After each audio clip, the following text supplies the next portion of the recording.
WNST, Towson, Baltimore, and WNST.net. A busy week around here as we're headed out to Lambeau Field. And to see some old friends. I've had a couple of old Sporting News one-on-one compadres of mine on, but no one I like more than this guy, even though I'm not going to like his football team on Sunday. He is the longtime WTMJ morning sports anchor, my pal from Sporting News Radio and the pride of Wisconsin. At 6:20 a.m., we welcome Doug Russell back onto the program. You can follow his journey out on Twitter at Doug Russell. Dude, how did you get your own name on Twitter? That's pretty good, man.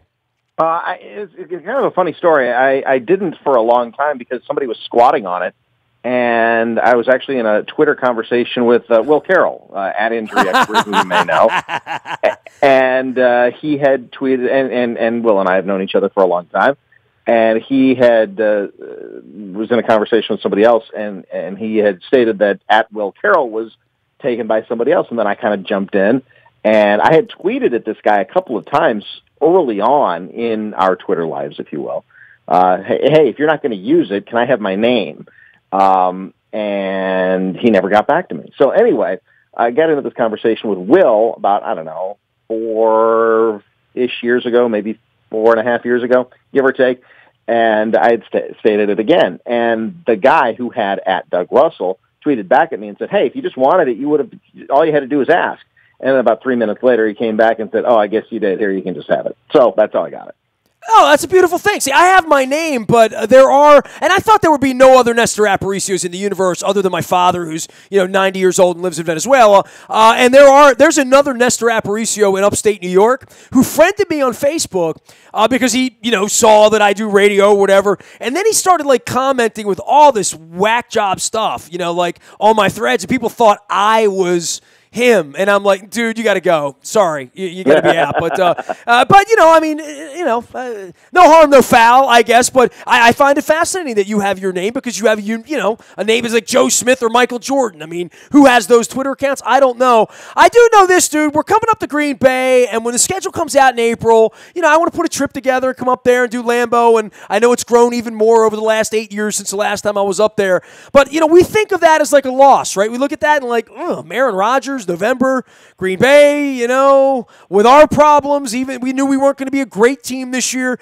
And with the backup quarterback, I think everything changes for us. Everything changes for the Packers. We have another backup quarterback next week. Houston Texans coming in here. We got Jacoby Brissett. We're going to play the Browns. We're going to play the Bengals. 4-5 feels like, oh my God, we're out of it. 4-5 is not out of it in this particular year. No, it shouldn't be. And Brett Hundley's been improving as the weeks have gone on. And I think that he really had a twofold problem when Aaron Rodgers got hurt because Packers fans, make no mistake about it, have been spoiled. Over the last now 25 years, they've had a Hall of Famer under center as their starting quarterback, either Brett Favre or Aaron Rodgers. One's in the Hall of Fame, one's going to go to the Hall of Fame. And it has just been this given that you have one of the best quarterbacks, if not the best quarterback in the NFL, that is going to lead you to victory on any given Sunday. Well, Brett Hundley is not Aaron Rodgers. Brett Hundley is not Brett Favre. And when he was asked to step into the starting role, a lot of Packers fans didn't quite understand that. And when he wasn't Aaron Rodgers, it was, he can't do anything. Well, no, he just hasn't started a meaningful football game since he was at UCLA 4 years ago. So the expectations of Packers fans is astronomical and oftentimes unfairly so. But he's gotten better. And what we saw against the Bears last week on Sunday was a player that is just improving. A player he made a couple of plays, right? I mean, at a big time in the game to win a game. Yeah, they're not a very good team. Look, we lost to them a couple of weeks ago, so I mean, I'm not going to sit here and poop talk the Bears at this point or anybody at 4-5. But you go on the road, you win in that circumstance. It's not a rookie quarterback, but might as well be a rookie quarterback. And in an expectation where I don't expect them to win again. Quite frankly, when you lose, anything you get, any wins you get with your backup quarterback, that is to be relished, and that's all you've got to kind of keep you alive in the hopes that Aaron Rodgers does miraculously get better at some point in December, right? Absolutely, and I don't know if he's going to or not. I think he doesn't want to admit it, but a lot of it is going to depend on whether or not the team is competitive. And if you look at their schedule, they've got some winnable games. I look at the Ravens game as a winnable game. Not a given by any stretch of the imagination, but they've got a tough game at Pittsburgh after Baltimore. Tampa Bay's had a down year. They go to Cleveland, and we all know how bad the Browns are. But the last 3 weeks of the season, at Carolina, at home against Minnesota, and at Detroit, I mean, that's a tough slog for the rest of the season for this Packers team. And if the Packers aren't in it, there's no reason to throw Aaron Rodgers to the Wolves or throw him to the Panthers or the Vikings in December. It just doesn't make any sense to do that. So these are important games for the Packers. There's no question.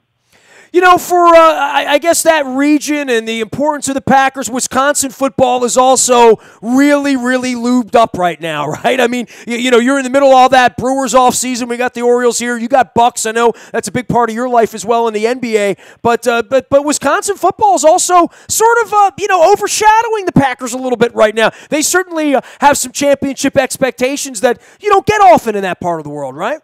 Yeah, but don't make any mistake about it. Wisconsin the Wisconsin Badgers are a great story. It's not possible in this state right now to overshadow the Green Bay Packers. Whether it's the Wisconsin Badgers making Big Ten championship run, potentially going to the college football playoff, that's still 3 wins away for them, certainly. Whether it is the Bucks improving now with Giannis, whether it's the Brewers having a couple of playoff runs in the last decade, it's not possible to eclipse what the Green Bay Packers mean to the state of Wisconsin. That's just where the fandom is right now. Even when they were bad in the 70s and 80s, they were selling out Lambeau Field. They haven't not had a sellout at Lambeau Field since the year before Lombardi arrived. And Lambeau Field opened in 1957. You can count on the number on one hand the number of times that Lambeau Field has not been sold out in the over 340 regular season and playoff games of the stadium's history. That's how big the fandom is. That's how fervent the fandom is in Wisconsin for the Packers. Well, I don't doubt that, but ticket prices are a little depressed this week, and it is hunting season, right? I don't care for the Packers throwback uniforms when they wear the blue ones. I call them the Powerball uniforms because they got the circle with the number in the middle. And it looks like a Powerball to me. I always thought their alternate uniform should be blaze orange and camouflage because it is hunting season, and you will see a lot of that coming up on Sunday against the Ravens. That's the real alternate uniform for the Packers to come out in blaze orange and camouflage. Well, trying to keep the Lambeau leap out is obviously the assignment of the defense around here, and the defense has been its best when it has stopped the run effectively, forcing usually a neophyte quarterback like Brett Hundley to throw the ball in the direction of an Eric Weddle, a Jimmy Smith, a Marlon Humphrey, whomever, chuck and duck and whatever, and certainly pinning back the ears, and once you stop the run, getting after the quarterback. That is the recipe for how the Ravens win the game this week. How do the Packers win the game? I think they just have to do what has made Brett Hundley successful. And, there's a criticism that I think is valid on Brett right now is that sometimes he hangs on to the ball too long when those defenders do pin their ears back and go after him. But they can win if they dink and dunk. Their offensive backfield's a little bit banged up right now because Aaron Jones is going to be out for a number of weeks. He's a rookie. Ty Montgomery's probably going to play on Sunday at running back, but they're going to rely on a kid named Jamal Williams, another rookie running back. And if he can't go, then Devontae Mays, another rookie running quarterback. Well, they drafted 3 of them, right? I mean, that was all part of the plan, right?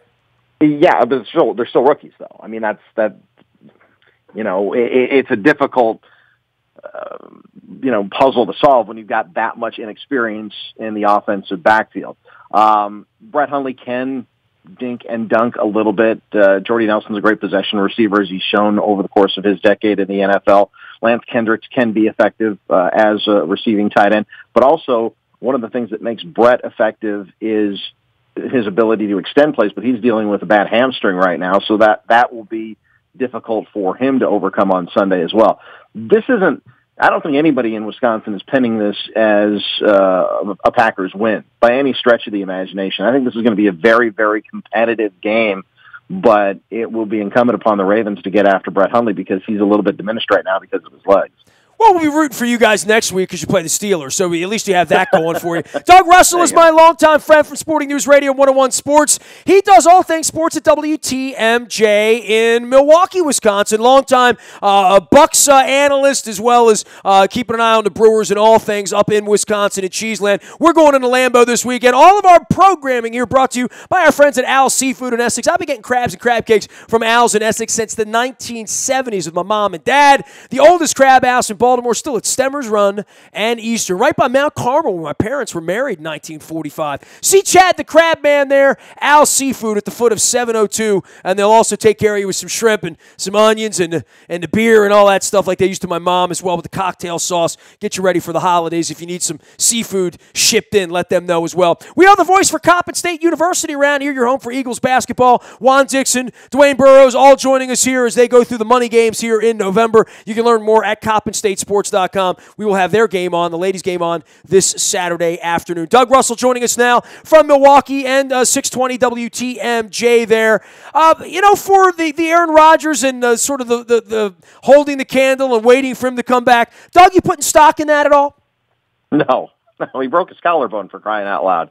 And again, it goes back to what I was saying about whether or not they're going to be competitive and going after a playoff spot. They're one game behind Seattle right now for the second and final playoff spot in the NFC, but there's also three other teams that are 5-4 as well, and they're getting better. I don't know that the Packers are getting markedly better. They beat a diminished Bears team on Sunday. I don't think that Aaron Rodgers is going to be healthy enough to come back, but he's eligible to come back with a couple of weeks left to go in the season after, I think, the Cleveland game. He could play in the last 3 games of the year. I don't know if you're Aaron Rodgers why you would do that, but he's saying all the right things. The team is saying all the right things, but I'm not going to be one that's going to be holding the candle at the vigil. I think they're riding this out with Brett Hundley. They've had so much problem on defense there. That really has been kind of the story of this part of the era, right? And trying to get that better. Any improvement that you see? I mean, I look at this defense and I see some names I recognize, but it certainly is not formidable the way it's been, as I remembered it down in Dallas when they were beating up on the Steelers a couple years ago, right? Yeah, Clay Matthews at this point of his career, he's a name player. He's someone that is recognizable, but is someone who's also played his best football. That's clearly in the rearview mirror. Nick Perry had 3 sacks last week. I mean, he's kind of been mercurial up and down, had a great year a season ago, has disappeared for much of the first half of this year, but again, had a great game against Chicago. Blake Martinez is a young player, smart player, not a spectacular player. Reminds me a lot of A.J. Hawk, as a matter of fact. Someone who played with his head, someone who plays sound football, someone who's generally accountable and available, but someone who's probably not going to go to very many Pro Bowls over the course of his career. Mike Daniels talks a good game. I'd like to see him back it up a little bit more than what he does. On the defensive secondary, they're missing their best player. Morgan Burnett is someone who can play not only safety, but also in their nitro package. He can come up and play in the linebacker position as well. He's the communicator out there, and he's injured again this year. HaHa Clinton-Dix is a player who was a Pro Bowler a year ago, hasn't necessarily been playing like a Pro Bowler this year. So he's kind of mercurial, up and down, a little bit like Nick Perry as well. So these are all players that have the capability of being very good, but for whatever reason, whether it's they're not being put in the best position to succeed, or for whatever reason their own play has been a little bit diminished this season. It's been frustrating for Packers fans, certainly, to try to figure out why this defense has struggled as much as it has. But going into the Chicago game, I haven't looked at what the statistics are for this upcoming game, but they were ranked 24th in the NFL. That's not going to win you anything, especially with a backup quarterback that's trying to sub for maybe one of the best quarterbacks, if not the best quarterback in the NFL. Well, obviously, you lose Aaron Rodgers. I don't want to say it takes everybody off the hook, but certainly McCarthy doesn't have to explain why they don't make the playoffs or what the problems would be. Is he at the point where he's walking on water around there? I mean, he's been there longer than Harbaugh's been here, and it feels like Harbaugh's been here a while. Tomlin, Belichick, maybe Marvin Lewis, really down to like a handful of guys now that have been around this long. It never feels like he's in trouble there, and it feels like he was born into it, even with his Pittsburgh accent, but it still feels like it's, I don't see the end in the horizon, do you? No, he's safe. I mean, I know that After every Packers loss, the post-game show sounds the same. And it kind of goes like this. Well, the Packers lost. What they should do is fire everyone and start over, or might as well just bulldoze Lambeau Field because it's really the only reasonable solution. Dissolve the franchise because you can never win again. That's kind of the mentality after a loss. It's, fans lining up 2 by 2 and jumping off the Rainichke Bridge. Perspective, people. Come on. This is a guy who, and I looked this up a few weeks ago, there have been almost 500 coaches in NFL history. It's in the high 480s, low 490s, somewhere in there, about 500 coaches in NFL history. And there are less than 10% that have a better winning percentage than Mike McCarthy. That's pretty remarkable. He's more than 50 games over 500 as a head coach. He's won a Super Bowl. He's won in his 11 years, I think 8 conference championships, or not conference, or division championships, I should say. He's been to 4 NFC championship games. To think that he's in trouble is absurd. And this is an organization that takes the long view. This is an organization that likes stability. And Mark Murphy is never going to authorize Mike McCarthy getting fired at this stage. It's just not going to happen. Well, I just looked at it, man. Any Packers fan who thinks that it might, it's just laughable to even think about it. But they still call for it. Well, I mean, I'm thinking there's, at some point there'll be a statue. I mean, I just looked at this, I've been talking to people in Green Bay all week. Second, first, third, second, first, second, first. I don't know. I don't know what you expect, but you got to win games in January. I mean, look, Marvin Lewis has a resume at various points that says first, but they still haven't won in January. That's really what it's about. But I think this year, it's much like the year 2 years ago we had here where Flacco got hurt. I mean, once you lose your quarterback, that really is the story, except that Green Bay is watching Minnesota do this with a third-string quarterback, which is even more bizarre. And, we got beaten by them 2 weeks ago. Everybody's beating us in the division. I hope that changes this week, Doug. But we saw what's going on in Minnesota. That makes that even more unique, I think. Yeah, and while winning in January is important in most of the NFL, it's kind of secondary in Green Bay because the only thing for them that they really, really concern themselves with is not winning in January. They want to win in February. And anything that's less than winning in February is some call to arms. Again, it's the realistic expectations don't exist in Green Bay. It's really absurd. Minnesota's doing it. Well, they're doing it with, Case Keenum, someone who's had a pretty good college career, has struggled certainly throughout his NFL career, whether it was in Houston, whether it was in Los Angeles. Now with Minnesota kind of find his footing, and now he's doing it. But again, it's Packers fans don't want to hear excuses, and whether or not that's realistic or not, I don't think it is. I think Packers fans, by and large, live in their own fantasy land. And they need to gain some perspective because a lot of these fans don't remember what life was like before Brett Favre. And even before Brett Favre, they had a pretty good quarterback in Don Majkowski. But there was a time when I was growing up, Nestor, in the 70s and 80s, where they would announce who the starting quarterback would be every single week, whether it was Randy Wright, whether it was Blair Keel, whether it was Lynn Dickey. Lynn Dickey, yeah, we got him at the same time. That's pretty good. Lynn Dickey. Yeah, that's not bad. Jinx. But I mean, I remember those days, and if you're not old enough to remember those days, you lack that perspective. And Packers fans haven't had a perspective in a long time because they've lived through a couple of championships. Back-to-back Hall of Fame quarterbacks. That's how they build the Packers Hall of Fame up there. Doug Russell is our guest. He is at WTMJ 620 out in Milwaukee. We worked together at Sporting News Radio a million years ago. Dude, I know how much you love baseball as well, and you took the Astros thing. You worked in Houston for a period of time. That was a fun baseball season, but then the offseason sets in, and I'm in Baltimore, and you're in Milwaukee, and you're wondering how it gets better, right? I think you're always wondering how it gets better, and one of the things that was great to watch the Astros, I think on a number of different levels. Number one, when I was in Houston, they were terrible. They were an awful baseball team, and on the plus side, I always got good seats to the Astros games because no one else would show up. But the fans that did show up, they were loyal, and they were passionate, and they saw what they were trying to do. They saw what the overall plan was, and they believed in it, and they bought into it. And lo and behold, it paid off with a couple of playoff appearances, and then this year when it really paid off with a World Series championship. And the Brewers are trying to do the same thing. The Astros win their first championship. This was their 54th year. The Brewers are right behind them.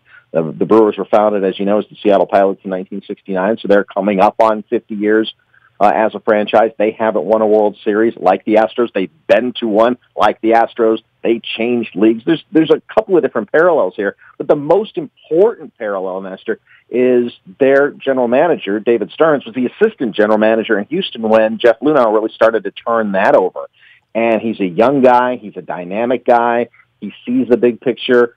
And this is a Brewers team that came within one game of making it to the playoffs this year. That surprised everybody. It's a team that's on the upswing, and they're not that far off. They're maybe a pitcher or two away and some consistency away from really being a player in the National League. Well, that's what makes the offseason that much important. You know, I mean, these things, these differences are won with very, very shrewd maneuverings in the offseason, and that's where my franchise doesn't usually win things. And teams that don't spend a lot of money don't win things. I mean, this might be a time for the Brewers to go a little bit more all in and buy an arm, right? Yeah, they could, because they had the lowest payroll in all of baseball last year and came within one game of going to the playoffs, as I mentioned. But that wasn't the plan. The plan was to continue this slow upward trajectory, but Mark Atanasio is an owner who has shown over the years that he's not afraid to go for it. He's not afraid to throw chips in the middle of the table. They've got a good, deep farm system right now, so they could go out and spend some of that if they wanted to trade for a pitcher as well, or trade for a piece to the puzzle. But they've got the money to spend, and I wouldn't be surprised if there's a pitcher out there that they might want to spend it on. But they've done it the right way. It's an exciting young team to watch. All right, look, we got people, including me, going to Green Bay this weekend. I haven't been there since they've remodeled the third time. Every time I've gone up there, it's been markedly different. We come every 8 years, and I think it's my fourth or fifth trip up there, through the course of time. Give me something to do up there. What would you recommend? I mean, you make that drive, and you live in the Milwaukee area. It's not easy for you. It's a couple hours up and back and all that. But give me a little Green Bay thing. Where are you going to send a tourist like me? Well, one thing, if you do get in town early, if you're there on Saturday, certainly take the tour of Lambeau Field if you haven't done so already. I've been tempted to join the tour because it takes you right past the media area when we're there during the week. So we see the tours all the time, and I've always wanted to hop on one. But inevitably, I've either got to go into the locker room or go to a Mike McCarthy news conference. So I do that. They just opened up the Titletown district, which is directly to the west, just across the street of Ridge Avenue. I'm not sure. Ridge, whatever it is. Ridge. Across Ridge. They call it the Titletown district. So there's some cool stuff that's over there as well. Some bars, some restaurants, and things that all have a Packers theme. It's not quite done yet, but it's almost done. There's a couple of cool things to do in Green Bay. They're trying to make it a little bit more of a tourist destination when there's not a game going on. But it's a cool little area. If you get down to Appleton's a cool city to go to as well. That's where the Ravens will be staying. That's where all the road teams stay at the Paper Valley Hotel. So it's a neat little area, and it's not like anything else you'll ever see in the NFL. We will see you on Sunday. You're going to save me a broad of beer and some curds, okay? We save them for everyone because they are plentiful. Well, and eat I shall, Doug Russell. Hope to see you at the game on Sunday, my friend. All right, sounds good, Nestor. You got it. Doug Russell, WTMJ out in Milwaukee. We worked together back at the turn of the century when I was a syndicated host at Sporting News Radio and One-on-One Sports. You can find him at Doug Russell. How about that? He's got his own name on Twitter, WTMJ and 620 in Milwaukee. All I think is Shamil. Yeah, I got a whole Fonz thing going on, Laverne and Shirley and the big ragu. I'll make all those jokes, but I'll be in Milwaukee. I'll be in Green Bay. We'll be out on Facebook and Twitter and LinkedIn and Snapchat and Instagram and all those other places. And anything you miss here, you can find in the buyatoyota.com audio vaults 24 hours a day from anywhere in the world on your mobile device. Just download the TuneIn Radio app. We'll come in crystal clear. It is all brought to you by buyatoyota.com. Our morning newspaper ships digitally, no paper at all. 7 a.m. every morning, it arrives in your email inbox. That is all brought to you by Planet Fitness and PlanetFitness.com. You just sign up online. And, of course, our friends at Planet Fitness are still getting you in shape for $10 a month. There's one right around the corner for you. And if you're looking for some inspiration, Planet of Triumphs will do that for you. Last but never least, any breaking news happens first on the WNST text service. You learn. Sometimes it's bad news. Sometimes it's good news. In the Orioles off season, I just hope there's some news. It's all brought to you by Coons Ford of Security Boulevard. And Dennis Colatzos will be here on Thursday, driving you home, getting you ready for Lambeau Field, the frozen tundra. I am Nestor. Nasty at WNST.net finds me for all complaints, praise, criticism, abuse, neglect. Nasty at WNST.net is my email. I'm Nestor. We are WNST.net, AM 1570 and WNST Towson, Baltimore, and we never stop talking Baltimore sports.